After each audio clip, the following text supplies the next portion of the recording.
ചുംബന സമരവുമായി മുന്നോട്ടു പോകുമെന്ന് കിസ് ഓഫ് ലവ് പ്രവർത്തകർ. സദാചാര ഗുണ്ടകൾ കഴിഞ്ഞാടാൻ പോലീസ് അവസരമൊരുക്കിയെന്നും കിസ് ഓഫ് ലവ് പ്രവർത്തകർ കുറ്റപ്പെടുത്തി. അതേസമയം ചുംബന കൂട്ടായ്മയുടെ വെബ്സൈറ്റ് അപ്രത്യക്ഷമായി. സദാചാര പോലീസിനെതിരെയുള്ള സമരം അവസാനിപ്പിച്ചിട്ടില്ലെന്ന് കിസ് ഓഫ് ലവ് പ്രവർത്തകർ ആവർത്തിച്ചു. വേണ്ടിവന്നാൽ സദാചാര ഗുണ്ടായിസം നടത്തിയ സംഘടനകളുടെ ഓഫീസിന് മുന്നിൽ ചുംബിച്ച് പ്രതിഷേധിക്കും.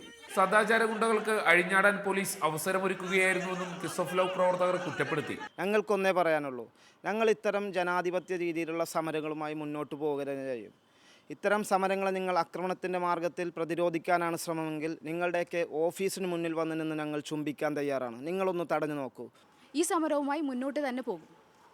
കാരണം ഇവിടെ ഒരു നിയമവും ചുംബിക്കുന്നത് തെറ്റാണെന്ന് പ്രഖ്യാപിച്ചിട്ടില്ല. അങ്ങനെയാണെങ്കിൽ എന്തുകൊണ്ട് മാതാ അമൃതാനന്ദമയെ പോലുള്ളവർ പരസ്യമായി ചുംബിക്കുകയും കെട്ടിപ്പിടിക്കുകയും ചെയ്യുന്നു? അവർക്കെതിരെ നടപടിയെടുക്കുന്നില്ല. ഈ ഒരു സമരമായിട്ട് മുന്നോട്ട് പോകണം എന്നുള്ളത് തന്നെയാണ് പല സുഹൃത്തുക്കളുടെയും തീരുമാനം. അതേസമയം ചുംബന കൂട്ടായ്മയുടെ വെബ്സൈറ്റ് അപ്രത്യക്ഷമായി. വെബ്സൈറ്റ് ഹാക്ക് ചെയ്തതാണെന്നും കിസ് ഓഫ് ലവ് പ്രവർത്തകർ ആരോപിച്ചു. തെരുവിൽ ചുംബിച്ചുകൊണ്ടുള്ള കൂട്ടായ്മകൾ ഇനിയും ഉണ്ടാകുമെന്നാണ് കിസ് ഓഫ് ലവ് പ്രവർത്തകരുടെ അവകാശവാദം. സഹിൻ ആന്റണി, റിപ്പോർട്ടർ, കൊച്ചി.